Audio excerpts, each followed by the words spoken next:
मुलींच्या आयांनो हात जोडते, नमस्कार करते. खाली उतरल्यानंतर पाया पडा म्हटलं तर मी पायासुद्धा तुमच्या पडायला तयार आहे. पण मला जरा करिअरचा अर्थ सांगा.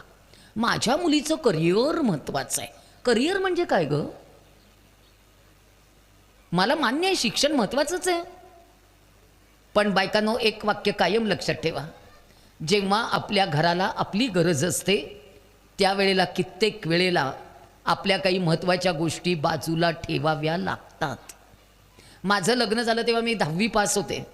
माझा मुलगा 12वीत गेल्यावर मी BA केलं. माझा मुलगा इंजिनिअरिंगला असताना मी LLB केलं.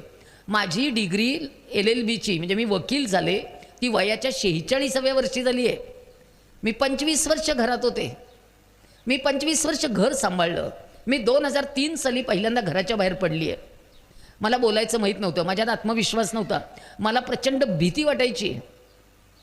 शिक्षणाने मला समृद्ध केलं मुलींनो. त्यामुळे लक्षात घ्या, करिअर करिअर करिअर करिअरचे वेगळे अर्थ काढू नका.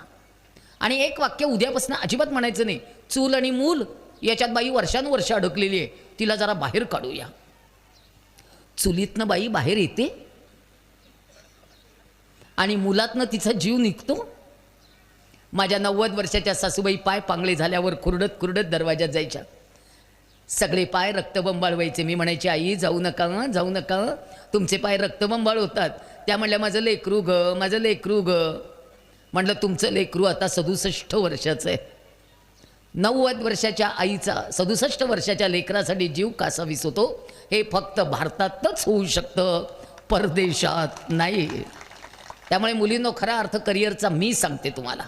चूल मूल, सासरची माणसं, माहेरची माणसं, येणारी जाणारी माणसं, सगळ्यांना सांभाळून आपल्याला आपलं अस्तित्व निर्माण करायचं आहे.